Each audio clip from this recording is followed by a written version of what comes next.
comment t'assurer d'échouer dans ton activité et en quoi t'assurer d'échouer va te permettre de réussir. C'est contre-intuitif, mais c'est vraiment ce que j'ai envie de te partager dans cet épisode, dans cette vidéo.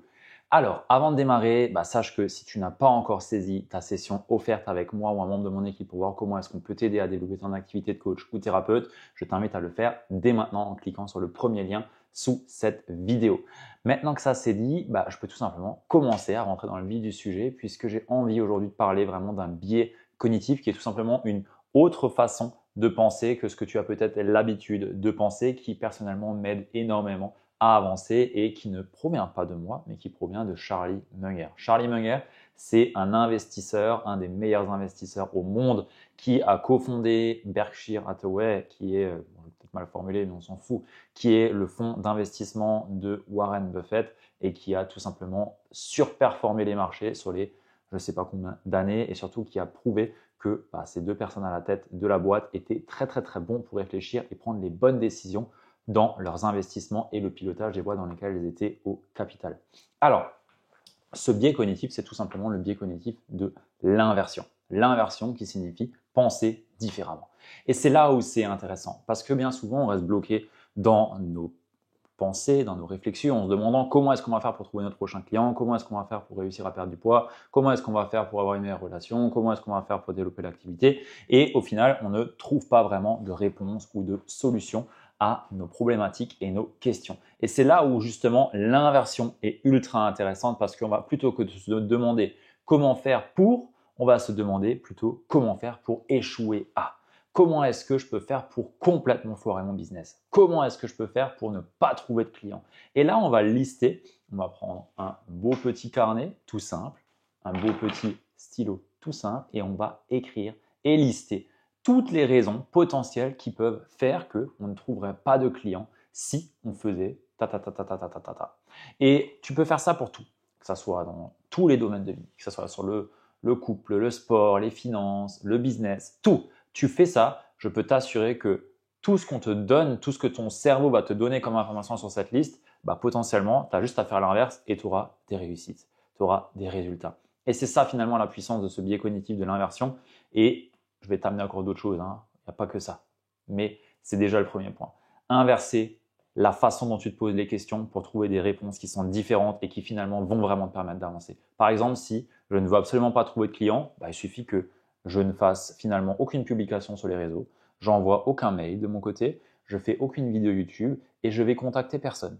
Je parle à personne, je prends aucun appel et je ne laisse aucune possibilité aux personnes de prendre un appel. Je ne crée aucun événement de conversion. Qu'est-ce que je peux encore faire pour ne pas avoir de clients?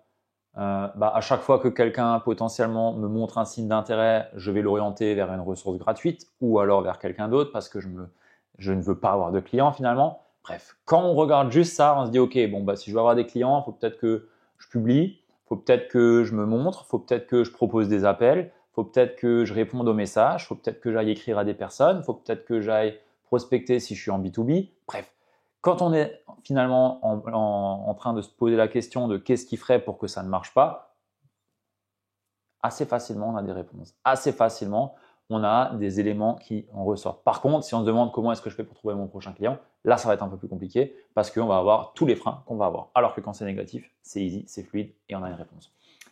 L'autre façon d'utiliser l'inversion est tout simplement de se demander, ok, par rapport aux résultats que je veux avoir un client, qu'est-ce qui se met au travers de mon chemin? Si on prend l'exemple d'une chaîne de valeur, parce que tu sais que j'adore ça, une chaîne de valeur est tout simplement un empilement de composants ou de process qui te permettent d'arriver à un but final. Donc si par exemple je prends avoir des clients qui est mon but final, qu'est-ce qui doit être fait avant pour pouvoir arriver à chercher le client que je veux signer? Donc là potentiellement il va falloir que je fasse un appel avec lui si je veux un prochain client sur de l'accompagnement. Qu'est-ce qui doit être fait pour que je puisse faire un appel avec cette personne? Donc, qu'est-ce qui doit être fait en amont pour qu'il y ait un appel? Donc, potentiellement, il faut qu'il y ait une discussion, un email ou alors une prise de rendez-vous sur un calendrier. Ok, pour que cette prise de rendez-vous sur un calendrier soit faite, qu'est-ce qui doit être fait? Potentiellement, il faut que j'ai pu qualifier la personne sur un échange sur Instagram, Facebook ou LinkedIn. Ok, ou alors la personne a dû se rendre sur un lien sous un post parce que j'ai incité à prendre un rendez-vous. Bref, tu as compris le point. Ensuite, OK, en amont de ça, pour que le rendez-vous a été pris, qu'est-ce qu'il faut? Il faut que la personne montre un signe d'intérêt. Qu'est-ce qui doit être fait pour qu'elle montre un signe d'intérêt? Potentiellement, il faut que j'ai créé une ressource qui lui donne envie de lever la main, ou alors que je lui fasse un call to action qui lui donne envie de prendre un appel ou d'aller m'écrire, ou alors j'ai peut-être besoin d'aller la chercher parce que je prospecte et dans ce cas, je dois aller contacter la personne et la qualifier derrière. Bref, tu as compris le système. On cherche finalement à partir de la fin pour regarder quelles actions doivent être mises en place pour y arriver. Et là, on se pose la question de quel est le goulot d'étranglement. Qu'est-ce qui finalement bloque? Si ici, j'ai pas de client et que là, j'ai pas d'appel, mon problème, c'est peut-être pas que j'ai pas de client, c'est peut-être au début de la chaîne de valeur qu'il y a un problème. Et là, on peut peut-être se rendre compte que je publie, mais il n'y a personne qui like. Ah, intéressant. Ou alors, je fais plein de call to action, mais personne n'y répond. Ah, intéressant. Qu'est-ce qui fait qu'on n'a pas de réponse? Qu'est-ce qui fait que tes call to action ne sont pas bons? Et là, on peut commencer à réfléchir en OK, peut-être que mon positionnement n'est pas bon, peut-être que mon message n'est pas bon, peut-être que je ne touche pas les bons points par rapport aux personnes que je veux cibler, ou peut-être que je suis en face de la mauvaise audience aussi. Bref, et là, on peut commencer à réfléchir et vraiment adresser les points.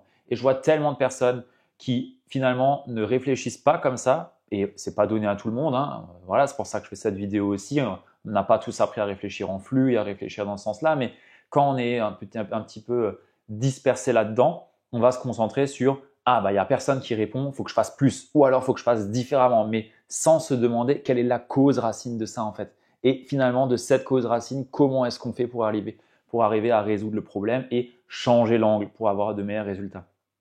Et ça, c'est tellement important parce qu'au final, ça nous permet de prendre de la hauteur et derrière, finalement, factuellement, de regarder qu'est-ce qui bloque. Et peut-être que tous les éléments sont bons, peut-être que toute ta chaîne de valeur est bonne, peut-être que tout est censé fonctionner, mais peut-être que pour toi, c'est pas aligné et que dans ce cas, ça vibre pas réellement comme tu le souhaites, que le message que tu veux passer n'est pas réellement aligné avec toi et que au final, ça se subcommunique au-delà des mots et dans ce cas, ça bloque tout le reste aussi. Et tu t'auto-sabotes dans le chemin. Bref, potentiellement aussi. Mais sans avoir fait un vrai travail de visualisation de cette chaîne et de OK, quel est l'objectif et qu'est-ce qui est fait en amont pour arriver là où on veut aller, on ne sait pas sur quoi travailler, on ne sait pas quoi optimiser, on ne sait pas quoi changer. Et l'erreur la plus commune là-dedans, c'est de tout changer en même temps ou alors de se concentrer uniquement sur la fin alors que potentiellement, c'est juste le début qui bloque et qui t'empêche finalement d'aller à la fin. Typiquement, l'erreur la plus commune que je peux voir, c'est je veux avoir plus de visibilité. Ouais, mais plus de visibilité pour faire quoi? Plus de visibilité pour envoyer de la visibilité sur une offre qui n'est pas bonne, sur un positionnement qui n'est pas bon, sur des piliers d'accompagnement qui n'ont pas été validés. Ça sert à quoi? Ça sert à rien. Donc, envoyer plus de visibilité sur quelque chose qui n'est pas stable, c'est vouloir remplir un seau d'eau qui est rempli de trous. Ça sert à rien. C'est du gaspillage et ça n'amènera pas de clients. Donc, potentiellement que ton problème, c'est pas plus de visibilité, mais c'est je n'ai pas un réel positionnement, je n'ai pas de fondation solide, je ne sais pas réellement comment amener et capter l'attention des personnes parce que je ne suis pas aligné avec l'offre que j'ai, le message que j'ai et je n'ai aucune visibilité et aucune stratégie de communication qui permet de faire lever les croyances des personnes que je veux accompagner. Donc, tant que tu n'as pas fait ça, la visibilité n'est pas un problème. Voilà, je veux juste t'emmener un exemple pour que tu vois comment est-ce qu'on peut réfléchir et comment est-ce qu'on peut justement s'apporter une réflexion nouvelle par rapport à la situation dans laquelle on se trouve actuellement. Et au plus tu avances, au plus tu grandis en tant qu'entrepreneur, au plus tu développes ton entreprise, au plus tu vas devoir observer quels sont les goulots d'étranglement. Parce que peut-être qu'aujourd'hui, ton activité est à tes débuts et elle n'a pas énormément de chiffre d'affaires ou peut-être même aucun. Et dans ce cas, c'est facile de voir où est-ce que c'est pas bon. C'est facile de comprendre où est-ce que ça bloque. Et d'ailleurs, si tu ne le sais pas, je t'invite vraiment à réserver la session de coaching que je t'offre dans la description ou le premier lien dans les commentaires parce que c'est exactement ce qu'on va faire. On va décortiquer ton activité, ton projet et voir qu'est-ce qui bloque et quelles sont les étapes prioritaires pour pouvoir débloquer le flux et t'amener des clients à la fin. Ça, c'est vraiment important. Donc, je t'invite vraiment à prendre cette session si ce n'est pas encore fait. Mais quand ton activité va commencer à grossir, potentiellement que va y avoir des clients à la fin, mais peut-être qu'il n'y en aura pas à la hauteur de ce que tu attends. Et là, ça va être intéressant de regarder comment on optimise les choses pour réduire les pertes finalement et avoir encore plus d'alignement dans le flux qu'on veut amener pour optimiser la conversion et derrière le nombre de clients qu'on va avoir. Et naturellement, le chiffre d'affaires, potentiellement la marge et plein d'autres plein d'autres choses. Mais c'est hyper important d'avoir ça en tête et c'est utile à tous les niveaux. Vraiment, j'insiste là-dessus, c'est utile à tout niveau et c'est pas juste un truc d'ingénieur ou de je ne sais quoi, non, c'est réfléchir de façon beaucoup plus stratégique et visionnaire aussi par rapport à la situation dans laquelle tu te trouves. Et cette façon de voir les choses, que ça soit la façon de reverse engineering tel que je peux te l'amener ici, donc partir de la fin pour regarder ce qui bloque au début et s'assurer d'avoir des résultats, c'est hyper important. Mais la première chose que je t'ai amené aussi avec ce biais finalement de voir les choses de la façon négative sur comment est-ce qu'on peut échouer est tout aussi pertinente parce qu'à chacune des étapes de notre activité, chacun des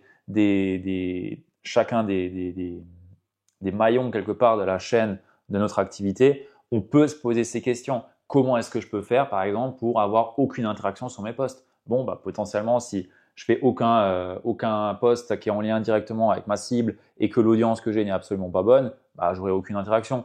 Bref, et on peut commencer à réfléchir comme ça et finalement trouver des solutions à nos problèmes qu'on peut avoir et où on peut parfois se sentir un petit peu bloqué parce que notre façon de voir les choses reste uniquement bloqué par le niveau entre guillemets de visibilité qu'on peut avoir de la situation.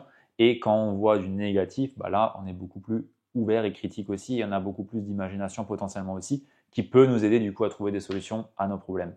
Et c'est la raison pour laquelle je t'invite vraiment à garder ce biais de négativité entre guillemets en tête et ça peut vraiment t'aider à aller chercher tes prochains résultats. Ça peut vraiment t'aider à aller voir les choses d'une façon différente pour signer tes prochains clients et tout simplement améliorer ton activité. Voilà ce que je voulais te partager dans cet épisode, dans cette vidéo. J'espère que ça a pu te parler. Si c'est le cas, tu me le dis dans les commentaires et bien entendu, je t'invite à t'abonner et à laisser un like si cette vidéo a pu t'être utile. Et bien entendu, encore un point, partage-le à une personne à qui ça peut être utile parce que pour moi, c'est uniquement comme ça qu'on me permet de contribuer. C'est en partageant des ressources à des personnes à qui ça peut être utile et je peux t'assurer que en faisant ça, tu fais un cadeau à la personne en face de toi. J'ai toujours énormément de gratitude quand une personne m'envoie une vidéo en me disant « Tiens, par rapport à l'échange qu'on a eu, j'ai vu ça et je me suis dit que ça pouvait te parler. » Et à chaque fois qu'on m'envoie une vidéo comme ça, je me dis « Waouh, cette personne, elle a pensé à moi. En plus, c'est exactement ce dont j'ai besoin là parce qu'on a discuté de ça hier ou avant-hier ou il y a un mois. Et là, elle voit un document ou une vidéo en lien avec ça. Je me dis je compte vraiment pour elle en fait et c'est important. » Donc voilà, si tu penses à une personne, sens-toi libre de lui envoyer et de lui faire ce cadeau. Sur ce, on se dit à la prochaine vidéo et à très vite. Ciao.